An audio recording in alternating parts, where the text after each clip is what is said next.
Assalamualaikum warahmatullahi wabarakatuh. Selamat pagi para pemirsa semuanya, khususnya siswa-siswi SMP Negeri 1 Ponorogo kelas 9. Alhamdulillahirrabbilalamin, pagi hari ini kita dipertemukan kembali untuk melanjutkan pembelajaran kita, yaitu materi pelajaran IPA kelas 9, yaitu memasuki pada bab kedua, masih tentang perkembangbiakan, tapi di sini adalah perkembangbiakan tumbuhan dan hewan, ya.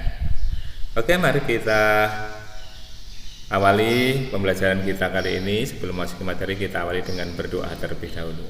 Berdoa, mulai. Berdoa selesai. Mudah-mudahan dengan berdoa nanti tadi mudah-mudahan kita diberi pemahaman yang cepat, ya, lebih paham dengan memudahkan kita untuk belajar materi kita pada pagi hari ini, dan menjadikan ilmu kita ini akan menjadi ilmu yang bermanfaat bagi kita semua. Oke, anak-anak sekalian, mari kita masuk ke materi kita kali ini, yaitu perkembangbiakan tumbuhan dan hewan, ya. Kita lanjutkan berikutnya, ya. KI dan KD-nya, KI-nya adalah memahami dan menerapkan pengetahuan faktual, konseptual, dan prosedural berdasarkan rasa ingin tahunya tentang ilmu pengetahuan, teknologi, seni, budaya terkait fenomena dan kejadian yang tampak mata. Kemudian yang KI yang keempat adalah mengolah, menyaji, dan menalar dalam ranah konkret menggunakan atau mengurai, merangkai, memodifikasi, dan membuat. Dan ranah abstraknya nanti bisa menulis, membaca, menghitung, menggambar, dan mengarang sesuai dengan yang dipelajari di sekolah dan sumber lain yang sama dalam sudut pandang teori. Kemudian kompetensi dasarnya, yaitu pada dimensi pengetahuannya, menganalisis sistem perkembangbiakan pada tumbuhan dan hewan, serta penerapan teknologi pada sistem reproduksi tumbuhan dan hewan. Dan pada ranah keterampilannya, nanti kalian diharapkan bisa menyajikan karya hasil perkembangbiakan pada tumbuhan, yaitu kompetensi inti dan kompetensi dasar kita yang akan kita pelajari pada hari ini. Ya, kita lanjutkan berikutnya, yaitu mengenai tujuan pembelajaran kita, ya. Yang pertama, siswa dapat mengidentifikasi perkembangbiakan pada tumbuhan. Yang kedua, siswa dapat menjelaskan perbedaan perkembangbiakan vegetatif dan generatif pada tumbuhan berbiji. Yang ketiga, siswa dapat menentukan jenis-jenis penyerbukan. Yang keempat, siswa dapat menjelaskan daur hidup pada tumbuhan paku. Yang kelima, siswa dapat menjelaskan daur hidup pada tumbuhan lumut. Ini harusnya lumut, ini bukan paku, ya. Kemudian yang keenam, siswa dapat menyajikan hasil karya teknologi perkembangbiakan tumbuhan. Ya, nanti kita minta hasil karya yang sederhana saja, ya. Oke, lanjut. Perkembangbiakan pada tumbuhan. Ya, tumbuhan ini yang akan kita pelajari nanti perkembangannya adalah tumbuhan berbiji atau spermatopita, tumbuhan paku atau pteridopita, dan tumbuhan lumut atau bryopita. Sedangkan tumbuhan berbiji sendiri itu nanti dibedakan menjadi dua. Ada tumbuhan berbiji tertutup atau angiosperma, dan tumbuhan biji terbuka atau gimnosperma. Ya, sekarang kita memasuki perkembangbiakan angiosperma terlebih dahulu. Yang pertama adalah perkembangbiakan vegetatif atau aseksual, dan atau istilahnya adalah tak kawin, nanti tak kawin. Dan yang kedua nanti adalah perkembangbiakan generatif, seksual atau kawin. Ya, kalian bisa membuka buku kalian di buku IPA kelas 9, itu mulai dari halaman 51, ya. Kalian bisa mulai dari halaman 51, ya. Ini enggak jelas, ya. Ya, ini bukunya tentang sistem perkembangbiakan tumbuhan dan hewan, ya. Silahkan dibuka bukunya. Oke, lanjut berikutnya kita lihat perkembangbiakan vegetatif, ya. Ya, sebelumnya vegetatif, ya, perbedaannya dulu tadi, ya. Perkembangan vegetatif ini terjadinya individu baru tanpa didahului dengan peleburan sel kelamin jantan dan sel kelamin betina. Sedangkan perkembangbiakan generatif ini terjadinya individu baru didahului dengan peleburan sel kelamin jantan dan sel kelamin betina. Nah, ini kalau terjadi peleburan namanya generatif, kalau tidak terjadi namanya adalah vegetatif ya. Oke, lanjut. Perkembangbiakan selanjutnya kita lihat yang vegetatif. Ini ada yang alami, ada yang buatan. Kita lihat vegetatif alami. Nah, macam-macamnya contohnya adalah menggunakan rizoma. Rizoma itu adalah batang yang ada di dalam tanah, mendatar batangnya dalam tanah. Contohnya misalnya adalah jahe, kunyit, lengkuas itu ya, rombongan jahe-jahe. Nah, ini rimpangnya ini ya. Ini adalah rizoma ya. Kemudian ada juga sejenis yang kita kenal dengan tanaman lidah mertua ya, ini lidah mertua atau sansevieria. Ini adalah juga menggunakan rimpang atau rizoma di bawah di dalam tanah ini ya, ada batangnya yang menjalar, itu adalah rizoma. Ya, kemudian ya, yang berikutnya di sini dulu ya, adalah stolon atau gerage. Nah, bedanya rizoma dengan stolon, kalau rizoma berada di dalam tanah, sedangkan gerage atau stolon ini batang yang mendatar tapi di atas tanah. Nah, ini contohnya adalah stroberi. Nah, ini bagian ini yang namanya adalah stolon atau gerage, atau bisa juga pada tanaman pegagan ya, stroberi. Ini pegagan biasanya di galengan-galengan di sawah itu banyak ini kita temukan ya. Pegagan, termasuk juga mungkin semanggi ya. Berikutnya yaitu umbi lapis ya, tersusun atas daun-daun yang menebal, lunak dan berdaging, serta batang yang berupa bagian kecil di bawah atau cakram ya. Contohnya ini adalah bawang merah, bawang bombay, bunga bakung, lili dan sebagainya. Ini kalau kita potong secara melintang, nah ini kita dapatkan seperti lapisan-lapisan begini. Nah, ini batangnya di mana? Batangnya di sini sebenarnya ya.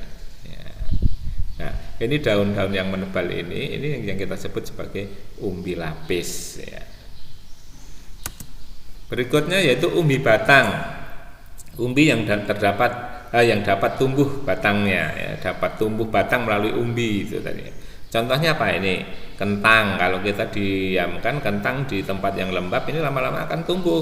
Bisa juga ini ubi jalar, ubi rambat, atau mungkin ada yang punya telo ya. Ini kalau kita telo mondol ya, kalau kita diamkan di tempat yang lembab, ini juga akan bisa tumbuh ya, tumbuh batangnya. Nah, ini kalau kita potong-potong nanti bisa digunakan untuk penanaman kembali di sini ya, untuk perkembangbiakannya kita tumbuhkan begini, kemudian kita potong ini, nanti kita tanam lagi akan tumbuh jadi tumbuhan yang baru. Nah, ini adalah termasuk perkembangbiakan dengan umbi batang ya.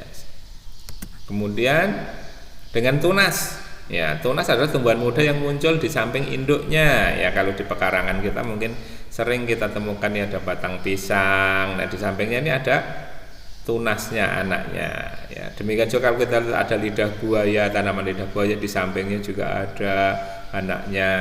Pohon bambu ada rebungnya, ini adalah tunas-tunas muda yang digunakan untuk perkembangbiakan pada tumbuhan secara vegetatif alami. Kemudian ada juga tunas adventif ya. Tunas adventif ini adalah tunas yang muncul bukan di samping induknya, tapi bisa di daun, akar ya. Di daun contohnya apa ini tumbuhan ini kalian kenal ya, cocor bebek ya. Mungkin kalau di daerah kita ada yang mengenalnya namanya adalah tiborip ya, karena ditibokan, dijatuhkan itu sudah bisa hidup di situ dari daunnya ya.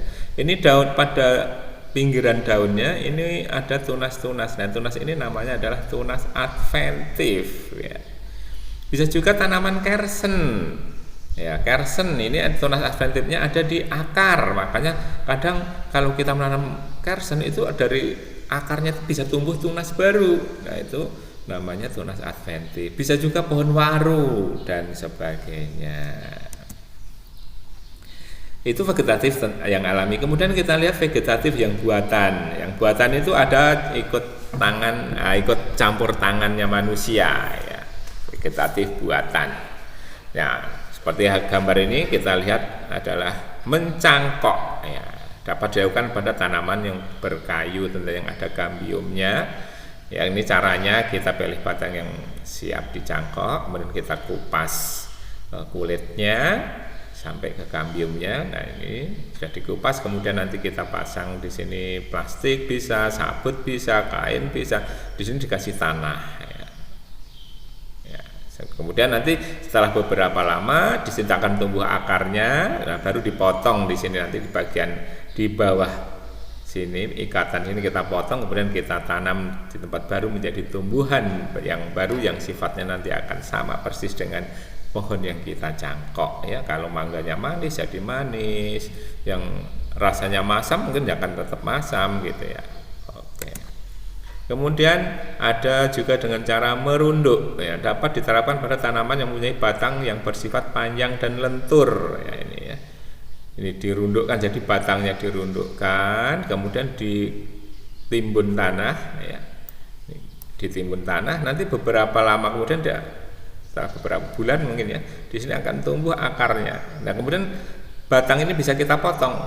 Ya, ini kita potong, maka dia akan terpisah dengan induknya. Ya, dengan cara ini dikatakan sebagai tumbuhan perkembangbiakan tumbuhan dengan cara merunduk. Ya, ini misalnya pada tanaman anyelir bisa ya, dengan tanaman alamanda itu juga bisa ya, tumbuhan alamanda dengan cara merunduk ya. Berikutnya ya.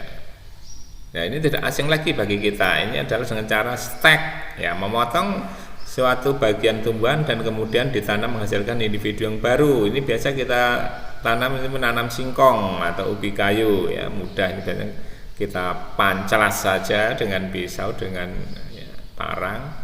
Nah, kemudian kita tancapkan, ini akan tumbuh akarnya. Nah, dengan cara ini namanya stek. Bisa dilakukan di tumbuhan lainnya, misalnya mawar, melati, bisa atau tumbuhan yang lain ya.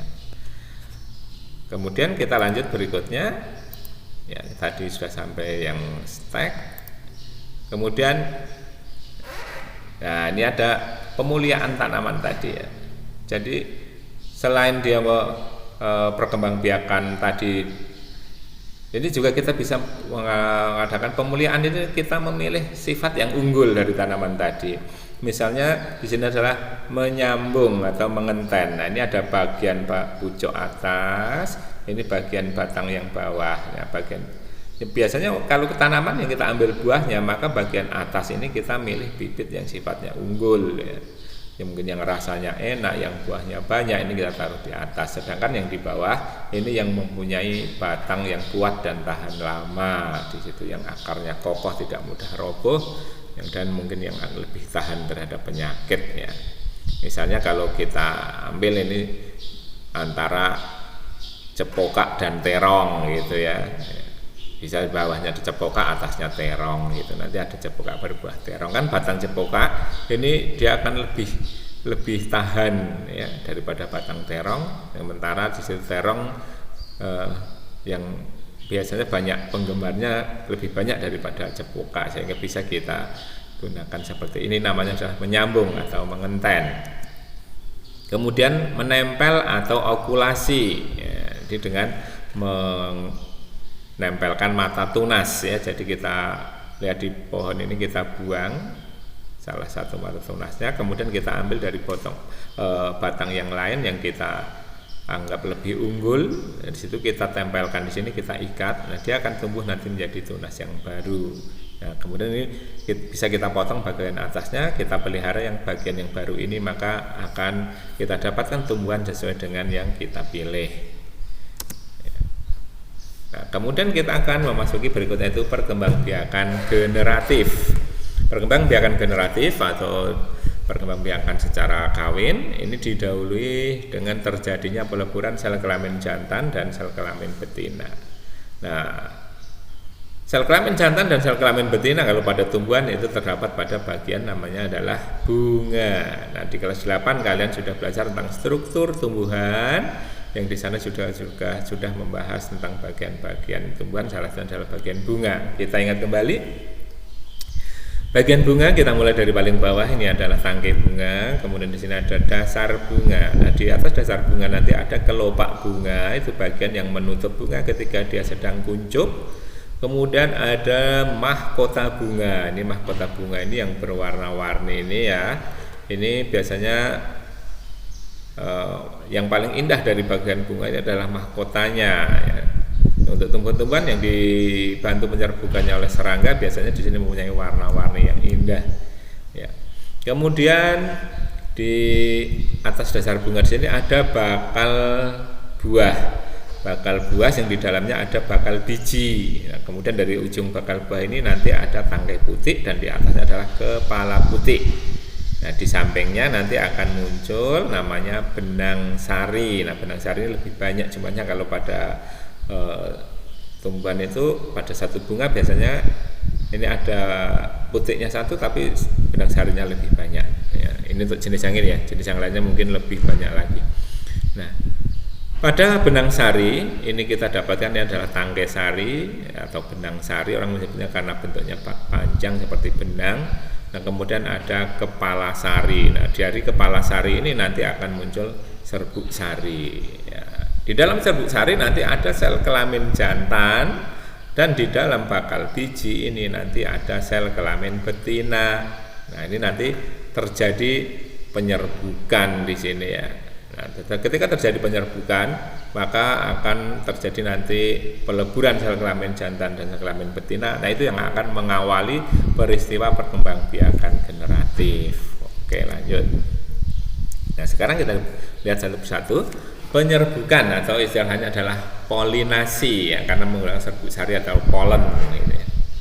Proses menempelnya serbuk sari pada kepala putih. Jadi peristiwa nempelnya serbuk sari pada kepala putih itu namanya penyerbukan, itu baru nempel ya, belum mengalami peleburan. Jadi serbuk sari jatuh pada kepala putih, nempel, nah itu namanya penyerbukan. Nah, berdasarkan asal serbuk sarinya, ini penyerbukan bisa dibedakan, ada penyerbukan sendiri atau autogami, penyerbukan tetangga, keitonogami, penyerbukan silang, alogami, dan penyerbukan bastar atau hibridogami. Nah, bedanya di mana? Ini bisa kita lihat dari gambar kita ini. Penyerbukan sendiri atau autogami ini asal serbuk sari dan kepala putihnya ini dari satu bunga ya. Jadi dalam satu bunga ada serbuk sari dan putih, ini akan terjadi penyerbukan. Nah, penyerbukan ini namanya adalah penyerbukan sendiri. Sedangkan penyerbukan tetangga, nah, penyerbukan tetangga atau istilahnya adalah keitonogami, ini masih dalam satu pohon ya. Tapi lain bunga, ya ada bunga yang di atas, ada bunga yang di bawah. Nah, misalnya di sini serbuk sarinya jatuh, nempel di putih di sini. Nah, penyerbukannya ini namanya penyerbukan tetangga. Bunganya beda, tapi masih dalam satu pohon. Nah, penyerbukan silang ini sudah beda pohon, beda bunga. Ya tentu beda bunga kalau beda pohon ya. Nah, jadi serbuk sari dari bunga pohon yang satu jatuh pada kepala putih dari bunga pohon yang lain ya, ini namanya penyerbukan silang. Ada juga penyerbukan bastar. Nah, penyerbukan bastar atau hibridogami ini sudah lain bunga, lain tanaman, lain jenisnya. Nah, kita lihat nih misalnya ada bunga warna oranye dan bunga warna ungu. Nah, ketika serbuk sari bunga warna oranye ini jatuh pada putih pada bunga warna ungu atau sebaliknya, ini peristiwanya namanya adalah penyerbukan bastar ya. Kalau penyerbukan silang tadi masih sama jenisnya ya, cuma lain pohon. Sedangkan pada bastar ini sudah lain pohon, lain jenis juga. Oke, jelas ya? Antara penyerbukan sendiri, penyerbukan tetangga, penyerbukan silang, dan penyerbukan bastar ini berdasarkan asal serbuk sari dari bunga tersebut ya. Kita lanjut berikutnya. Nah, ini berdasarkan perantaranya. Jadi jatuhnya serbuk sari ke kepala putih ini bisa dengan perantara ya. Ada perantaranya, kita lihat di sini adalah misalnya adalah serangga ya. Kalau kalian di kelas 7 belajar tentang simbiosis, pasti kalian masih ingat simbiosis mutualisme ya. Ini ada seekor lebah yang hinggap di bunga. Ya, kita lihat di bagian kakinya di sini ada warna kuning-kuning ini tuh. Nah, itu apa? Itu adalah sebenarnya serbuk sari yang nempel di sini. Ketika lebah ini menghisap nektar atau madu di bunga tadi ya, dia akan kakinya akan menyenggol serbuk sari dari bunga tadi, akan nempel. Nah, kemudian dia terbang ke bunga yang lainnya, misalnya ke sini. Nanti serbuk sarinya akan mengenai putik di bunga yang lain. Nah, ini namanya penyerbukannya adalah entomogami yang dibantu oleh serangga, namanya entomogami. Kemudian anemogami. Anemo itu adalah angin ya. Dengan bantuan angin misalnya apa? Nih pohon jagung ya. Ciri-cirinya di sini yang anemogami kalian bisa juga lihat di buku. Ini serbuk sarinya ringan ya. Tangkai sarinya atau benang sarinya dia mudah bergoyang ketika ketiup angin. Nah, ini kalau kita lihat tanaman jagung, mana bunganya? Bunganya di atas ini bunga, yang di ketiak daunnya ini juga bunga, tapi beda jenisnya. Ini adalah bunga jantan, ini bunga betinanya.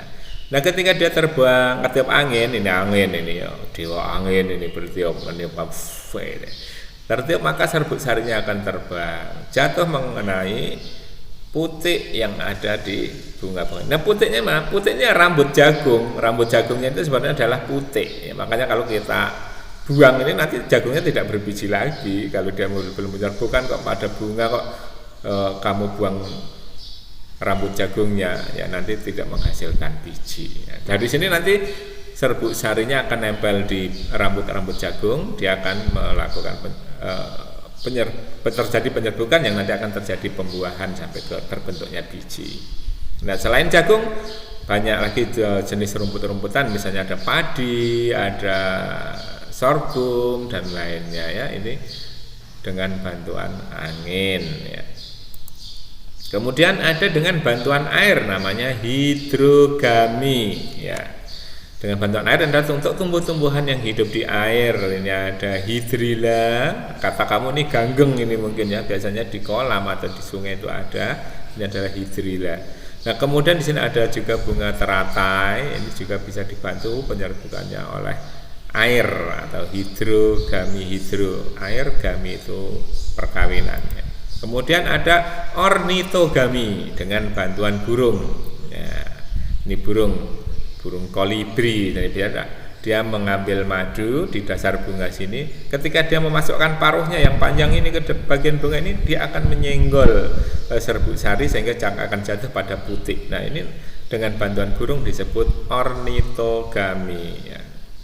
Biasanya ini adalah bunga yang mempunyai bentuknya seperti terompet. Nah, di dalamnya itu ada di dasar bunga ada nektar. Nah, ini biasanya oleh burung. Nah, kemudian ada juga yang dibantu dengan kelelawar ya, kelelawar atau chiropterogami. Ini misalnya pada bunga kaktus ini ya, pada bunga pete mungkin ketika dia bergelantungan di bunga pete itu terjadi penyerbukan juga. Nah, ini namanya chiropterogami dengan bantuan kelelawar. Ada juga yang dibantu oleh siput ya. Siput ada termasuk moluska. Moluska itu binatang lunak, makanya dikatakan peristiwa adalah malakogami. Ini biasanya untuk tanaman-tanaman yang sering didatangi siput ya, atau keong gitu ya. Nah, ada juga di sini yang dengan bantuan manusia ya, antropogami. Ini dengan bantuan manusia. Ini untuk tanaman biasanya yang serbuk sarinya lengket, susah jatuh pada kepala putik. Nah, ini adalah gambar seseorang yang sedang membantu penyerbukan pada tanaman vanili atau panili gitu kata-kata. Ya, panili. Kalau kalian nanti bercocok tanam vanili, nah ini harus rajin nanti kalian pagi-pagi harus keliling di situ mengawinkan tanaman tadi ya, menjatuhkan serbuk sarinya kepada putik pada tanaman vanili. Kalau kalian nggak rajin nanti nggak jadi di situ ya. Karena ini harus bantuan manusia atau antropogami. Ya, tanaman yang lainnya mungkin ada juga yang di situ salak atau begitu juga ada juga yang harus dibantu. Oke, nah ini peristiwa berikutnya adalah fertilisasi atau pembuahan. Nah, fertilisasi adalah meleburnya sel sperma atau sel kelamin jantan dengan sel kelamin betina yang ada di dalam bakal biji. Nah, kita lihat ini adalah bagian putih ini kalau kita potong, nah, kita perbesar, ini bakal buah. Di dalam bakal buah ada bakal biji. Nah, di dalamnya ada dua sel sinergit. Kemudian ini kepala putih. Nah, ketika polen atau serbuk sari jatuh ke sini, maka dia akan membuat sini buluh serbuk istilahnya. Dia akan menjadi tempat mengalirnya menjadi tempat mengalirnya atau berjalannya sel inti generatif ya di sini, dan inti sel vegetatif ini dari serbuk sari nanti akan menjadi inti generatif dan inti vegetatif dan masuk ketemu di sini. Nah, ini namanya kandung lembaga ya. Nah, serbuk sari itu akan masuk ya di sini akan masuk melalui ini, nanti akan ketemu sini ya, masuk ke sini ya. Nah, kemudian di sini ada ovum atau sel telur. Nah, sel telur nanti akan dibuai menjadi zigot, sedangkan kandung lembaga ini akan menjadi namanya endosperma. Nah, ini endosperma ini akan menjadi cadangan makanan ketika biji tadi tumbuh. Kalau kita lihat mungkin dengan mudah ini pada tanaman kacang, kalau kalian makan kacang, ini pada bagian ini, nah ini akan jadi zigot, ini akan tumbuh jadi tumbuhan kacang ya. Ya, kemudian yang di sini tengah ini endospermanya yang biasanya kita nikmati, kita makan. Tanaman jagung demikian juga, ini bagian yang lancip di sini, di bawahnya ada yang putih-putih gitu ya. Kadang kalau kita makan sering nyelip mungkin di gigi. Nah, ini adalah bagian yang mengenyangkannya gitu ya. Endosperma adalah sebagai cadangan makanannya. Ini adalah untuk tumbuhan, tapi tumbuhan tadi sudah diciptakan untuk manusia, makanya manusia yang akan mengkonsumsinya gitu ya. Oke, lanjut. Berikutnya yaitu mengenai ini fertilisasi. Sekarang kita lihat yaitu penyebaran bijinya. Setelah dia menjadi biji, maka tumbuhan tersebut akan menyebarkan bijinya untuk berkembang biak. Nah, ada yang dibantu angin ya. Penyebaran angin ini adalah untuk tumbuh-tumbuhan yang bijinya ini mempunyai sayap, mempunyai ini semacam bulu gitu ya, sehingga bisa diterbang. Ini adalah bunga dandelion. Ya, ketika dia kering, dia tertiup angin maka terbang, dia akan jatuh di tempat tertentu dan tumbuh. Nah, itu dengan bantuan angin. Yang semacam ini misalnya bisa juga pohon randu atau kapuk, itu kalau kering pecah, dia akan terlempar bijinya bersama dengan kapuknya tadi yang sudah kering, dia terbang tertiup angin ya. Kemudian bisa juga mahoni punya sayap, dia akan mutar-mutar ketika tertiup angin begitu pecah. Dan masih ada tumbuhan lain lagi, kalian mungkin bisa mencari contoh lain di lingkungan kalian. Yang berikutnya adalah penyebaran dengan bantuan air ya, penyebaran dengan bantuan air atau kita sebut hidrokori ya. Ini biasanya untuk tumbuh-tumbuhan yang hidup di air seperti enceng gondok ya, ketika dia hanyut dia akan menyebar di tempat lain ya. Kemudian bisa juga di sini adalah untuk tumbuhan seperti ini, kelapa.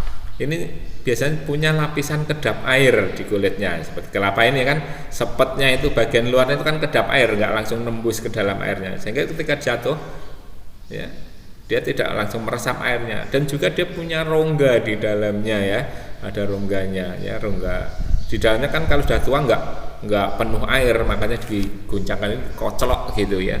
Ya, bunyi ya, guncangan airnya itu ada rongganya. Dia sehingga dia terapung, ketika jatuh ke air dia akan hanyut, kemudian nanti terdampar di suatu tempat dan tumbuh di sana. Nah, itu namanya adalah hidrokori ya.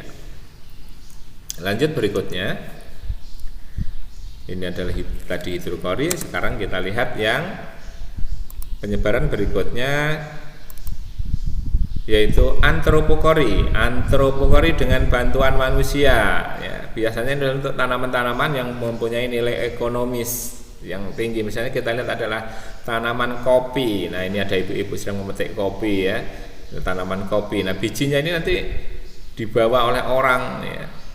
Mungkin ada orang yang beli kopi dari suatu tempat yang terkenal kopinya bagus. Nah, dia sengaja datang ke situ untuk mendapatkan biji kopi yang akan dijadikan bibit pada kebunnya. Nah, ini adalah antropokori. Atau orang yang ini adalah kebun teh ini ya. Ini orang memetik teh. Nah, tanaman ini orang memperbanyaknya dengan antropokori ya, sengaja orang memindahkan dari satu tempat ke tempat lain ya, itu antropokori dengan bantuan manusia. Ada dengan bantuan binatang. Nah, binatang ini macam-macam. Ada yang menyebabkan bantuan serangga, ini adalah entomokori ya. Kalau tadi penyerbukan entomogami, penyebaran entomokori. Ini contohnya adalah biji tumbuhan yang dibawa oleh semut, ya nanti akan tumbuh di tempat yang lainnya dibawa pergi oleh semut tadi. Biasanya ini ada yang mempunyai ada zat gulanya di bijinya, itu biasanya digotong-gotong semut, itu bisa ya, atau yang kecil-kecil itu. Kemudian berikutnya, nah ini Chiropterocori, penyebaran dibantu oleh kelelawar ini atau codot nih ya, lowo codot gitu. Kalau yang sering makan buah-buahan kalian nyebutnya codot, ini adalah sedang makan jambu. Nah, sehingga suatu saat dia memetik jambunya, dibawa terbang ke tempat lain, dijatuhkan, ya, tumbuh di sana. Nah itu namanya Chiropterocori ya, biji ketapang biasanya banyak juga itu ya yang dimakan oleh kelelawar. Atau buah-buahan yang lainnya. Kalau musim buah itu sangat, yang sekarang ini kelengkeng ya, kalau nanam kelengkeng kalian harus dikelambui pohonnya supaya nggak dicuri oleh kelelawar ya, karena dia suka sekali dengan buah-buahan ya. Oke, lanjut berikutnya, dengan dibantu oleh burung. Nah ini contohnya penyebaran kebantu burung adalah Ornithocori namanya. Biasanya ini adalah pada tumbuhan ini benalu, kalian mungkin tahu benalu ya, kematian mungkin yang tumbuh di pohon. Nah itu kok bisa tumbuh nanti di pohon yang lainnya padahal jauh. Nah ini kan kalau kita perhatikan ternyata di situ buahnya itu enak, manis. Burung itu suka makannya. Nah ketika burung itu hinggap makan buahnya, kemudian dia terbang ke tempat lain, dia mau buang air di sana, maka dia akan nempel nanti bijinya di dahan atau ranting pohon, kemudian akan tumbuh di sana. Nah ini namanya Ornithocori. Bisa juga mungkin tumbuhan lain yang burung suka makan bijinya, beringin misalnya juga yang kecil-kecil tadi dimakani burung, dia terbang di tempat lain. Kersen mungkin bisa juga, itu dibantu oleh burung juga, sehingga ketika dia membuangnya di suatu tempat akan tumbuh menjadi tumbuhan baru. Nah ini namanya Ornithocori. Berikutnya adalah Mammocori. Mamo itu adalah dari kata mama atau mamalia. Nah di sini ya, mamalia ini adalah hewan menyusui. Ya. Mammocori berarti penyebaran yang dibantu oleh hewan mamalia. Contohnya ini adalah dibantu oleh sapi, ini adalah musang, ya musang atau luwak. Ya. Nah ketika sapi kita gembalakan di padang rumput, ya, dia akan ada biji-biji rumput yang nempel di bulunya. Dan suatu saat dia istirahat di tempat lain, digibas-gibaskan, biji tadi lepas dan tumbuh di tempat itu. Nah itu adalah Mammocori. Ini biasanya kalau kita main bola di suatu lapangan itu sering nempel di kaos kaki gitu ya, di celana gitu ya. Nah itu adalah biji-biji tadi bisa dengan Mammocori. Nah kalau musang ini atau luwak ini makan bijinya, kemudian dia buang di suatu tempat ya. Biasanya kalau penggemar kopi luwak itu dari yang dibuangnya tadi dipunguti, diambil ya, kemudian diproses jadi kopi luwak ya, white coffee gitu. Lanjut berikutnya ya, perkecambahan ini kita lewati ya. Oke, itu adalah untuk tumbuhan berbiji. Nah sekarang kita masuk berikutnya, yaitu perkembangbiakan gimnosperma atau tumbuhan berbiji terbuka. Tumbuhan berbiji terbuka berarti dia tidak terbungkus oleh daging buah ya. Contohnya di sini adalah pakis haji. Ini tidak asing bagi kita adalah melinjo, dan ini adalah pohon pinus atau juga cemara mungkin ya. Lanjut berikutnya ya. Perkembangbiakan generatif pada gimnosperma. Ini alat perkembangbiakannya, dia tidak membentuk bunga ya. Di situ namanya adalah strobilus ya, atau juga menyebutnya runjung. Strobilus jantan, ini adalah strobilus betina. Jadi kalau ada tanaman pakis haji, kalian perhatikan nanti kalau pada batangnya ada ini, berarti dia termasuk tumbuhan yang punya bunga strobilus betinanya. Ini adalah strobilus jantan ya. Nah, secara generatif ini strobilus jantan akan menghasilkan mikrosporangia. Mikrosporangia akan tumbuh menjadi spora jantan ya. Mikrospora menjadi spora jantan yang nanti akan menjadi serbuk sari ya. Sedangkan strobilus betina ini membentuk megasporofil. Megasporofil nanti akan membentuk bakal biji yang di dalamnya ada megasporangium ya, atau menjadi megaspora yang menjadi spora betina ya. Nah, sehingga nanti terjadi serbuk sari ini ketemu dengan spora betina, terjadi pembuahannya di sana. Sedangkan secara vegetatif ini untuk tumbuhan berbiji terbuka itu bisa menggunakan tunas atau akarnya ya. Nah sekarang kita lihat berikutnya, yaitu perkembangbiakan tumbuhan paku atau Pteridophyta ya. Tumbuhan paku biasanya kita dapatkan di tempat-tempat yang lembab ya.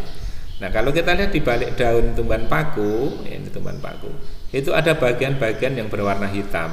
Nah teman-teman adalah di situ ternyata adalah merupakan tempat spora ya, atau sporangium. Di situ ada sporangium. Nah ketika sporangium tadi pecah ya, dan terjadi pembelahan meiosis, maka spora akan tumbuh di sini ya. Jadi gametofit muda. Nah, dari gametofit muda ini ada nanti akan tumbuh menjadi, namanya di sini adalah protalium ya. Protalium yang di sini nanti ada archegonium dan ada antheridium. Archegonium ini adalah sebagai penghasil sel telur, sedangkan antheridium ini adalah penghasil sel sperma. Jadi ini gametofitnya bukan di tumbuhan lumut. Gametofitnya di sini adalah pada protalium, sedangkan tumbuhan lumut berfungsi sebagai sporofit atau penghasil spora. Nah, setelah terjadi peristiwa pembuahan ya antara sel sperma dan sel telur. Sel sperma dibawa oleh di sini melalui air ya, bawa air mungkin ya di situ ya, sehingga sampai ke archegonium ya. Ini dengan bantuan zat kimia ya, di sekitar archegonium ada semacam zat gula yang nanti akan menarik sel sperma untuk datang ke sana ya. Sehingga geraknya ini kalau di kelas 8 kalian pelajari, ada namanya gerak perpindahan ya, kemotaksis ya, perpindahan karena pengaruh zat kimia. Zat kimia tadi adalah berupa zat gula. Sehingga terjadi zigot yang akan tumbuh nanti menjadi tumbuhan lumut baru atau sporofit baru. Oke, itu gambarnya ya. Kalau dibuat bagannya itu seperti ini mudahnya ya, dibuat bagannya seperti itu ya. Nah, jadi spora ini dihasilkan oleh tumbuhan lumut, kemudian akan tumbuh menjadi protalium. Protalium sifatnya gametofit, menghasilkan antheridium dan archegonium yang akan menghasilkan sel sperma dan ovum, yang kemudian terjadi pembuahan, maka akan menjadi zigot yang akan tumbuh menjadi tumbuhan paku yang baru yang sifatnya adalah sporofit yang nanti menghasilkan spora. Oke.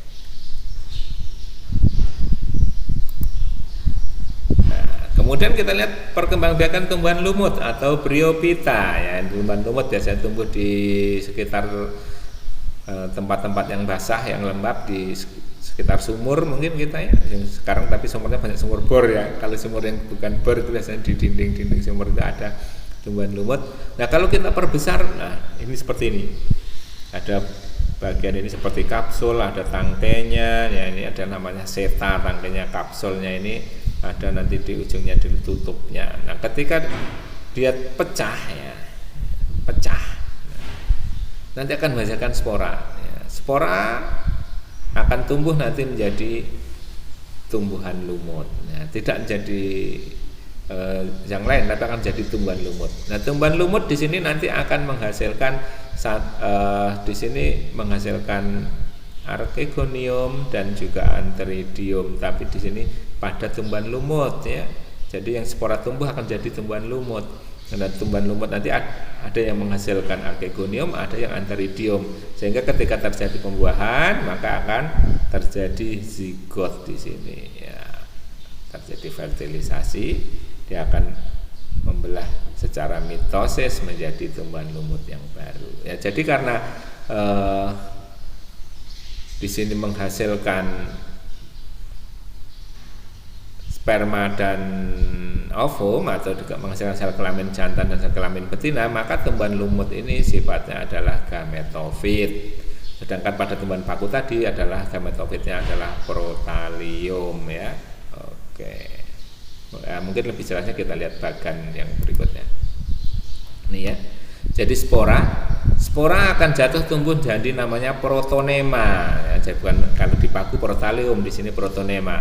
Protonema ini yang sifatnya adalah gametofit, ya, jadi atau berupa tumbuhan lumut yang akan menghasilkan archegonium dan antheridium yang kemudian akan menghasilkan sel kelamin masing-masing yang nanti akan menyatu membentuk namanya zigot.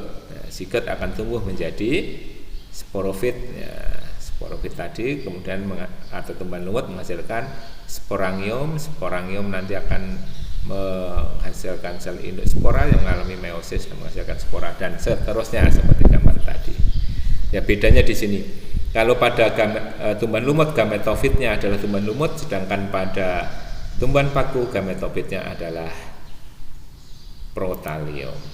Oke, kemudian kita memasuki berikutnya yaitu teknologi perkembangbiakan tumbuhan.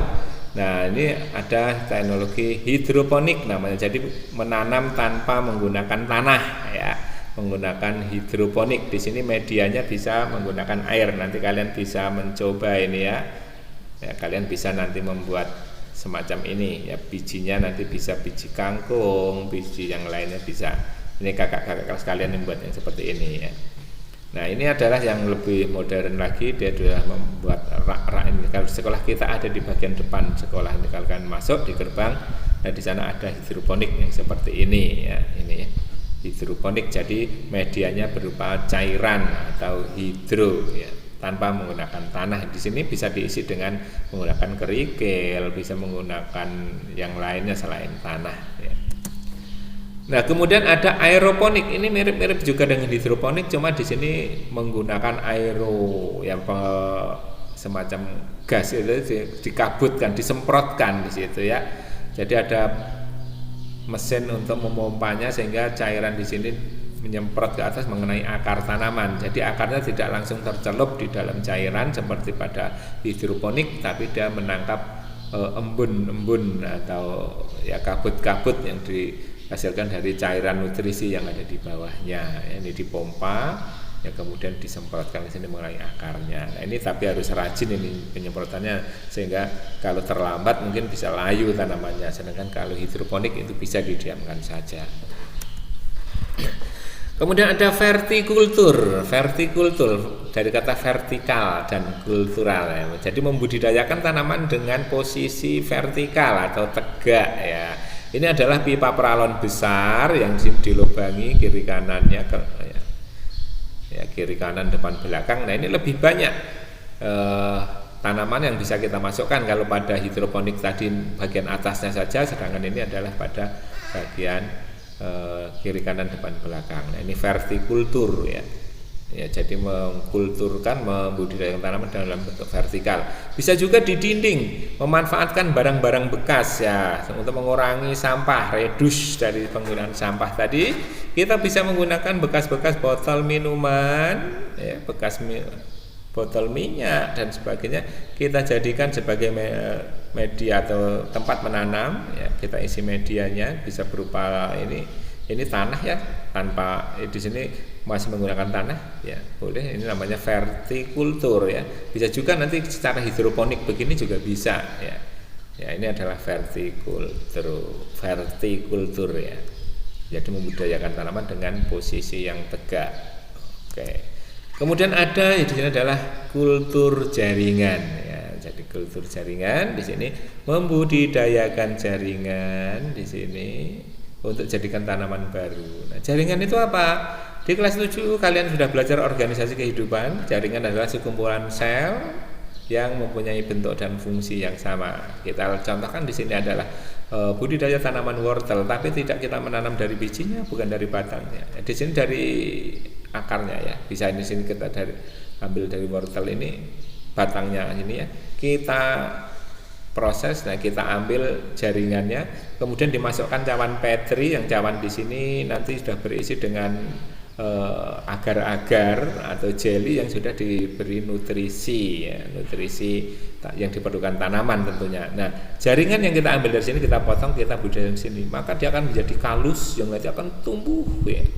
Tumbuh kemudian dia akan mengalami diferensiasi ya, menjadi bagian-bagian tumbuhan. Ada yang nanti tumbuh akarnya, tumbuh daunnya, dan sehingga dari satu secuil jaringan itu bisa nanti ratusan tanaman yang kita peroleh. Nah, dari sini nanti dipindahkan ke medium pertumbuhan ya. kemudian dipindahkan ke medium tanah nanti jadi budidaya tanaman. Nah ini biasanya diterapkan untuk tanaman-tanaman yang perkembangbiakannya susah atau mungkin juga langka, ya, tanaman yang sulit untuk dikembangbiakan itu dengan cara ini. Ya. Nah ini secara modern ini bisa di dalam laboratorium kemudian menggunakan botol. Jadi di dasarnya botolnya diisi dengan jelly yang diisi dengan nutrisi yang diperlukan oleh tanaman tadi, kemudian kita masukkan jaringan ke situ, maka dia akan tumbuh menjadi tumbuhan baru tentunya di situ. Oke, anak-anak sekalian, demikian pertemuan kita pada kali ini yang sudah kita bahas tentang perkembangbiakan secara generatif dan vegetatif baik pada tumbuhan berbiji maupun pada lumut dan paku, juga tentang pemuliaan teknologi ya, tentang teknologi perkembangbiakan tanaman yang kita bahas tadi. Sudah ada hidroponik, aeroponik, ada juga di sini adalah kultur jaringan, ada juga tadi adalah vertikultur. Nanti kalian bisa mencoba untuk membuatnya. Nah untuk tugasnya siap-siap saja kalian membuat hidroponik yang sederhana. Silahkan mungkin kalian bisa mencari informasi bagaimana cara membuatnya di YouTube mungkin atau dari tempat yang lainnya, dari sumber lainnya silahkan. Nanti untuk penugasan berikutnya ke depan nanti saya kirim link YouTube yang akan menunjukkan bagaimana cara membuat hidroponik yang sederhana. Untuk hari ini kita cukupkan sampai di sini dulu. Mari kita akhiri pembelajaran kita kali ini dengan membaca hamdalah bersama. Alhamdulillahirabbil alamin. Tetap jaga kesehatan di rumah ya. Mudah-mudahan kita akan dipertemukan dalam pembelajaran yang berikutnya. Assalamualaikum warahmatullahi wabarakatuh.